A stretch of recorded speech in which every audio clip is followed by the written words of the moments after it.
হয় নিশ্চয়কৈ চাওক আজি আন্তৰ্জাতিক শ্ৰমিক দিৱস বিশ্বৰ বিভিন্ন প্ৰান্তত শ্বহীদ হোৱা ঐতিহাসিক যি আন্দোলনত শ্ৰমিকসকল আৰু লগতে শ্ৰমিকসকলৰ কষ্টৰ প্ৰতি সন্মান জনাই এই শ্ৰমিক দিৱস পালন কৰা হয়। সমান্তৰালভাৱে গুৱাহাটী মহানগৰীতো পালন কৰা হৈছে। মই পৰিৱেশটো দেখুৱাই ল'ব বিচাৰিছোঁ।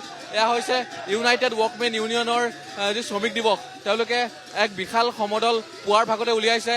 গায়ন বায়নেৰে তেওঁলোকে এই সমদলত ভাগ লৈছে। এয়া আপোনালোকক দেখুৱাই আছোঁ আমি।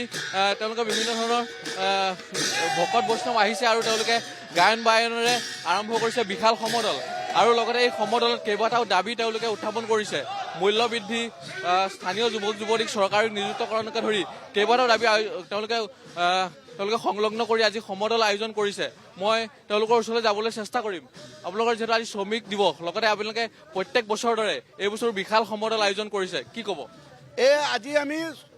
আজি এই 19 শতিকাৰ পৰা আজিলৈকে শোকনত পৰি আছোঁ। আমি প্ৰতি বছৰত আমি এই শোভাযাত্ৰা দি আমাৰ দুখখিনি প্ৰকাশ কৰোঁ।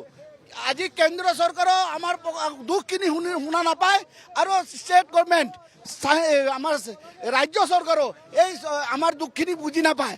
সেইকাৰণে আমি এই সমদলত বিশাল সমদলত তেখেতসকলক আমি আহ্বান কৰি আছোঁ, যেন আমাৰ অনুৰোধ জনাই আছোঁ তেখেতসকলে যেনেকৈ আমাৰ এইটো ৰোখা আমি এইকাৰণে কৈ আছোঁ যেন আপোনালোকে অতি সোনকালে আমাৰ কথাটো কাণ ঘাৰ দিয়ক।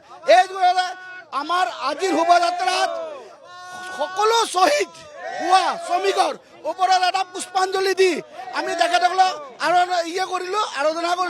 আৰু 2 নম্বৰত তেখেতসকলৰ ৰাস্তাত আমি যেনেকৈ ভালকৈ যাব পাৰোঁ।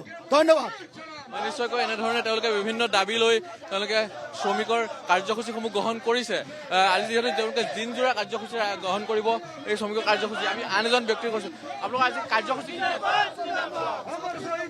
আমাৰ আজি দিনজোৰা কাৰ্যসূচী। গতিকে ইয়াৰ পিছত আমাৰ মে' দিৱসৰ সভা অনুষ্ঠিত হ'ব আৰু বিয়লিলৈ আমাৰ ইউনিয়নৰ দ্বিবাৰ্ষিক অধিৱেশনো অনুষ্ঠিত হ'ব। আৰু 11 বজাৰ পৰা আমাৰ গুৱাহাটীৰ BSNL অফিচৰ সন্মুখত সকলো ট্ৰেড ইউনিয়ন ঐক্যবদ্ধ হৈ মে' দিৱস উদযাপন কৰা হ'ব। আৰু আমাৰ এটাই লক্ষ্য যে যুদ্ধবাজ ট্ৰাম্পৰ বিৰুদ্ধে আৰু ফেচিবাদী বিজেপিৰ বিৰুদ্ধে সমগ্ৰ শ্ৰমিক শ্ৰেণী ঐক্যবদ্ধ কৰা প্ৰতিৰোধ সংগ্ৰাম গঢ়ি তোলা।